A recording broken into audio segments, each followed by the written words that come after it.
Welcome to Humanities Montana's virtual happy hour. This week we have Dylan Dwyer talking about the history of the saxophone and what it tells us about our culture today.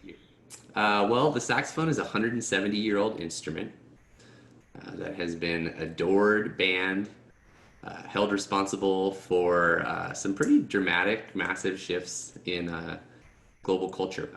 Right around the time the saxophone was invented, the gramophone was invented, and people began to listen to radio broadcasts, another invention in their homes. Women's suffrage was something that came along during the saxophone craze, and women were empowered to pick up this new instrument and learn it and play it. And black people invented jazz, and saxophone is one of the primary voices in jazz. So I think that because of the fact that it was such a new instrument and had just come on the scene, it was a really great vehicle for African Americans to uniquely express their voice in the new idiom that was jazz. So, why should someone come to this virtual happy hour if they're not a saxophone player? They'll get to hear a lot of great music and kind of take a tour back in time, a century and a half ago.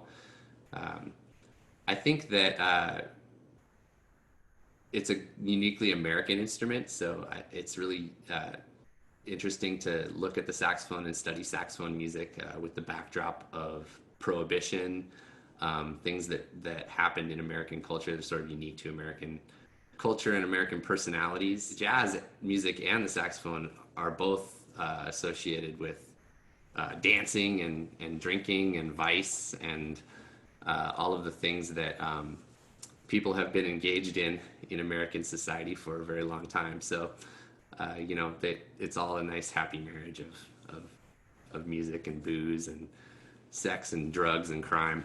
Sounds perfect for a happy hour. We'll see you June 26th at 4 p.m. Sounds good.